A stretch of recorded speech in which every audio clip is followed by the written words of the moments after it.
అన్నయ్యకి ఈయన పెయింట్ వేద్దాం అనుకున్నాడు, అన్నయ్య ఈయనకి పెయింట్ వేసాడు.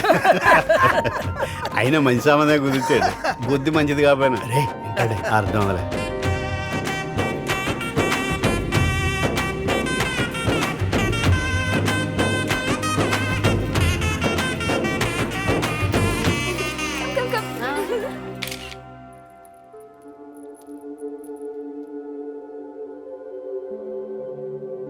పెద్దేదో ఊరంతా వినిపించాలేనేమో, లేకపోతే ఊరు మాట ఎలానో మనకే వినిపించాలేనేమో. వీడి హడావిడి వీడు. ఎక్కడి నుంచి వచ్చిన వాళ్ళు వీళ్ళంతా ఒక్క మూల కూడా ఎవరు పని చేయరు. నా కొడుకుని వాళ్ళని పక్కన పెడితే అప్పుడు తెలుస్తుంది.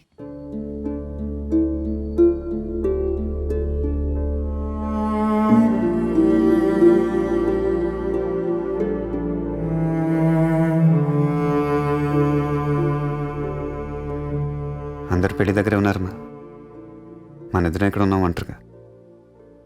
కన్నా ఇచ్చిన ధర్మం ఉంది కదమ్మా, అది చాలు మనకి. అమ్మా పెళ్ళికి వెళ్దాం అమ్మా. ఏం అమ్మా చెప్తున్నా? నువ్వు వస్తున్నట్టే మనం వెళ్తున్నట్టే.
ఇది వరకట్లా ఒరే అని పిల్లలేవు, అలానే ఆవిడ అని పిలవాలంటే మనసు ఒప్పట్లేదురా. ఈ పక్కంతా లాగెత్తున్నా అలా పిలవాలంటే.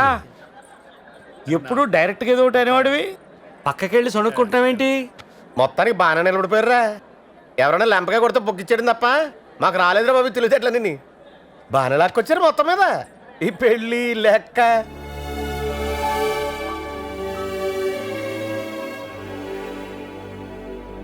చూడి అరేంజ్మెంట్లు చూసి ఆశ్చర్యపోతున్నారు.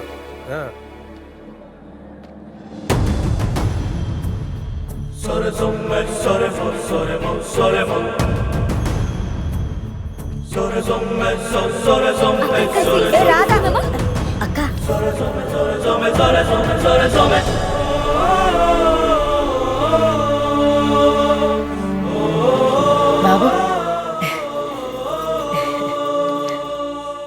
ఎవరి పెళ్ళో తెలీదు, నువ్వు పిలిచావని వచ్చావు.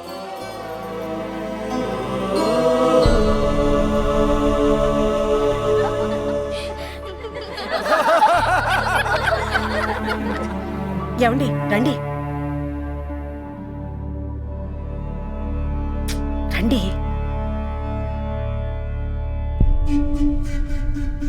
ఓహో ఏటనే పిలిచావా? ఒకప్పుడు మీ బావ లేకపోతే దిక్కు లేదనేవాడు కదా, మరి ఇప్పుడు ఇదంతా ఎవరి వల్ల? ఇదిగో ఎక్కడెక్కడి నుంచో మీ చుట్టాలు అంటూ వచ్చేస్తున్నారు. ఎవరి వల్ల? నా వల్ల, మా బావగారు వల్ల. ఇస్త్రీ బట్టలు వేసుకొచ్చాడు అనుకుంటున్నావా? రమ్మంటే రారంటి పెద్ద, ఇందాకటి నుంచి చూస్తున్నాను. ఏమిటి మీ ఇష్టం వచ్చినట్టు? ఈ రోజు మనం ఇలా ఉన్నామంటే అది ఆయన వల్లే. ఆ విషయం మీరు ఒప్పుకుంటారా? అందరి ముందు తల ఉంచుకుని ఇదంతా మా బావగారిదే అని చెప్పగలరా? వాడు చెప్తాడు, పిలవపైన వచ్చాడు మా మేనల్లుడు. పెద్దరికం కోసమైనా ఇదంతా మా మావిదేనని అందరి ముందు తల ఉంచుకుని వాడు చెప్పగలడు. మీరు చెప్పగలరా? చెప్పలేరు, ఎందుకంటే మీకు దమ్ము లేదు. ఎవరైనా ఏదో తలదించుకోలేతే 30 ఏళ్ల క్రితం ఎవరిని అడిగామా? ఎవరిని ఉన్నామా? మావయ్య నానే కదా మొత్తం అందరిని కలిసి మోసింది. చిన్నప్పుడు ఏం తెలియని వయసులో సైకిల్ మీద కూర్చోబెట్టుకుని వీళ్ళిద్దరు చీకట్లో పాటలు పాడుతూ తీసుకెళ్తుంటే అది చీకటనే తెలియలేదు. భయాలు బెంగలు అప్పుడే పోయాయి. పెద్దగా ఆలోచించడం ఆ రోజే మానేశాను. ఆ రోజు నుంచి ఈ రోజు వరకు ఎన్ని చూసుంటారు వీళ్ళిద్దరు. మనకేమైనా సమస్య వస్తే ఎవరికి ఎటువంటి ఆలోచన రాకూడదని ఎప్పుడు ఏదో పండగని ఏదోటని అందరినీ అందులో భాగం చేసుకుంటూ వచ్చాడు మా నాన్న. అప్పుడు అందరితో ఆటం పాటం తప్ప ఇది ఎందుకు అని తెలిసేది కాదు. నాన్నకు తెలిసేమో మనకేమీ చేత కానప్పుడు అమాయకంగా ఉంటేనే భగవంతుడు చూసుకుంటాడని. అలా అనుకుంటే మనం అమాయకంగానే ఉందాం మావయ్య. మనకెందుకు నీ తెలివితేటలు? మా నాన్న ఎప్పుడు నలుగురు ఉండాలి, నలుగురు కావాలని అంటే నాకెందుకు అర్థం కాలేదు. మీ ఇద్దరు గొడవ పడినప్పుడు ఏ ఒక్కడిని వదులుకోకూడదని నాకు చెప్పినప్పుడు అప్పుడు అర్థం కాలేదు. ఇదంతా నాకెందుకు లేని దూరం వెళ్తే అర్థమైంది. అందులోనూ నానున్నాడు, అందులోనూ నువ్వున్నావు, అందులోనూ నిజాయితీ ఉంది, అందరిలోనూ కోపం ఉంది, అందరిలోనూ అదే భయం, అందరిలోనూ అదే మంచితనం. అందరూ కావాలనుకోవటం, వెంటనే వద్దనుకోవటం. అప్పుడు అర్థమైంది ఆగా ఆలోచిస్తే అన్ని ప్రశ్నలేని. ఒక్క క్షణం కూడా నిలబడి మనసుతో ఎన్ని సర్కస్లను చేస్తాం, దాంతో ఎన్నని పడతాం. అదిగో అందుకే అనుకుంటాను మా నాన్న ఎప్పుడు నలుగురు కావాలని కోరుకుంది. 7 తరాలు వెనక్కి తెలిసింది మా నాకు సంబంధం లేనివాడు కూడా నాకు ఆత్మీయుడు అవుతున్నాడని. ఇంకొంచెం ఓపిక చేసుకుని 14 తరాలు వెనక్కిలుంటే ఎవడు ఎవరికి పరాయుడు కాదు, అందరికి చుట్టాలు అవుతారు. ఇంతమంది దొరికారు కదా నేను నిన్ను వదులుకోలేను మా నాన్నకు కాదు, ముందు నాకు కావాలి నలుగురు. మీ అందరూ ఉండబట్టేగా నేను ఇలా ఉన్నాను. ఎప్పుడు చెప్పారు మావయ్య నాకు బెంగ అనేది ఒకటి ఉంటుందని? అది రేపొద్దు నా పిల్లలకి వద్దా, ఆ పిల్లలకి వద్దా? మావయ్య రేపు నీదయ్యే ప్రపంచంలో నువ్వు నీ తమ్ముళ్ళు పంచుకునే ఆనందంలో నాకు మా అమ్మ కొంచెం బాగా ఇస్తాం మావయ్య. నేను మా అమ్మ నీతో ఉండొచ్చా? చెప్పు మావయ్య, మేము ఉండొచ్చా నీతోటి?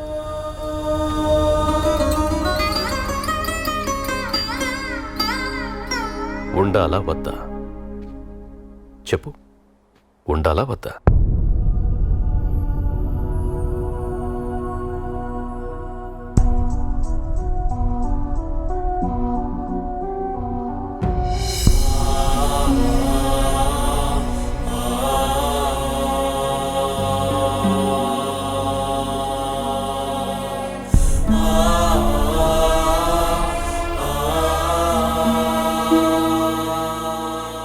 మా మామయ్య మేము విడిపోయాం అంతే, దూరం అవ్వలేదు.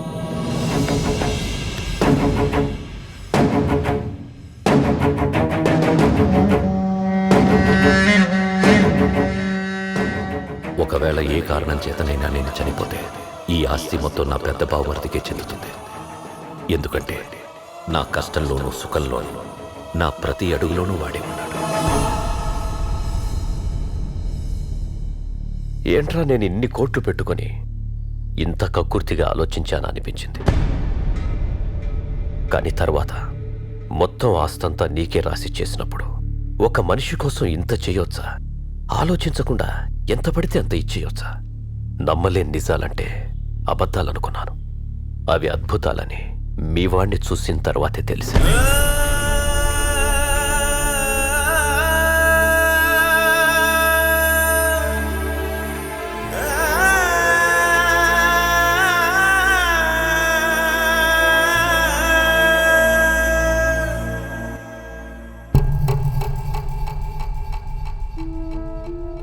ఒకప్పుడు ఫ్యాక్టరీ అమ్ముదామని ఆలోచన వచ్చినప్పుడు నిజంగా అమ్ముదామని కాదరా. ఒకవేళ పొరపాటున మీ నాన్న ఒప్పుకొని ఉంటే ఇంకా అప్పటి నుంచి మీ నాన్న పేరు ఉండదు కదా, అంతే ఆలోచించాను. ప్రతిసారి ఏవో ఆలోచనలు, అట్లాంటి ఆలోచనలు వచ్చినప్పుడల్లా నన్ను ఎట్టుకెళ్ళి 10 మందిలో పడేసేవారు నువ్వు మీ నాన్న. కానీ 2 నిమిషాలు చాలా బాగుండేదిరా. ఒక 2 నిమిషాలు ఎంత బాగుంటే జీవితాంతం ఇంకెంత బాగుండేదో అనే మొక్కకి ఈ ఎదపొరికి తట్టుంటే ఇక్కడ దాకా వచ్చేది కాదు. నాకు తెలిసి మీ మొత్తం దగ్గర నాలాంటి చెడ్డోడు ఒకడు ఉంటాడు రా. మీ తాత దగ్గరికి వచ్చేసరికి కొంచెం తక్కువ చెడ్డోడు, మీ నాన్న దగ్గరికి వచ్చేసరికి నేను ఈ రోజుతో ఆ చెడు కూడా పోయిందిరా. పోయింది ఈ రోజుతో. శ్రీరామచంద్రుడు రా మీ నాన్న. నేను హనుమంతున్నా కాదో నాకు తెలియదు, కానీ మీ నాన్న ఎప్పటికీ శ్రీరామచంద్రుడే.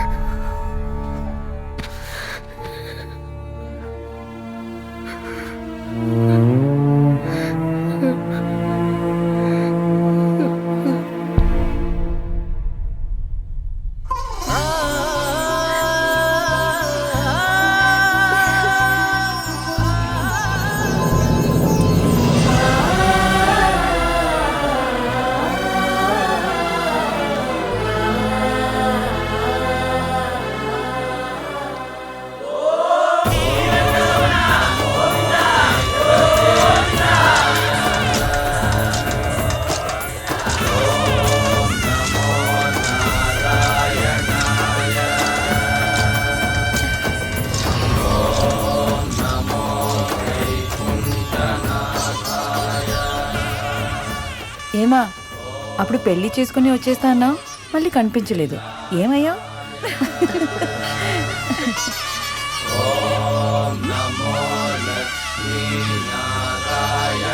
దేవుడు వస్తున్నాడు.